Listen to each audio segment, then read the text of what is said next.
Hi movie freaks, welcome to Telivitera entertainment. ఈరోజు మనం review చేస్తున్న మూవీ పేరు కుబేరా. కుబేరా అంటే గాడ్ ఆఫ్ వెల్త్ అని అర్థం. కానీ ధనుష్ గారు బిచ్చగాడి పాత్రలో నటించడానికి కుబేరా టైటిల్కి ఎటువంటి సంబంధం ఉన్నదనేది మీ సినిమాలో చూసి తెలుసుకోవాల్సిందే. ఇక కథలోకి వెళ్తే డబ్బున్న ధనవంతులందరూ మీటింగ్ పెట్టుకుని గవర్నమెంట్కి ట్రాన్స్ఫర్ చేయాల్సిన మనీ కోసం నానా తంటాలు పడుతూ ఉంటారు. దీనికోసం ఒక వ్యక్తిని అపాయింట్ చేసుకుంటారు. ఆ వ్యక్తే నాగార్జున గారు. నాగార్జున గారి ప్లాన్లో భాగంగా ఒక నలుగురు బిచ్చగాళ్ళని బినామీలుగా పెట్టి ఈ పెద్ద మొత్తంలో ఉన్న డబ్బుని సగం సగంగా డివైడ్ చేసుకొని మొత్తం గవర్నమెంట్కి ట్రాన్స్ఫర్ చేద్దాం అనుకుంటారు.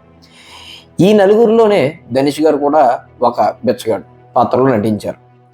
అయితే కొన్ని కారణాల వల్ల ధనుష్ గారికి డబ్బున్న వాళ్ళకి మధ్యలో గొడవలు ఏర్పడుతూ ఉంటాయి. ధనుష్ గారు ఏదో విధంగా అక్కడి నుంచి తప్పించుకుంటారు.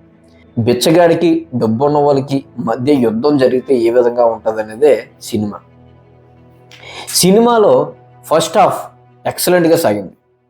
ఇక నటనకు వస్తే ధనుష్ గారు అద్భుతంగా నటించారని చెప్పుకోవచ్చు.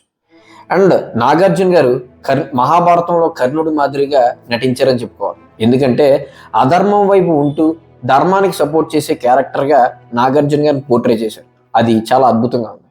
ఇక రష్మిక క్యారెక్టర్కి వస్తే తన స్కోప్ పెద్దగా లేకపోవడంతో ఉన్న మేరకు చాలా అద్భుతంగానే నటించింది. సెకండ్ హాఫ్ మాత్రం చాలా ల్యాగ్గా ఉంటుంది. క్లైమాక్స్ మనల్ని నిరుత్సాహపరుస్తుంది.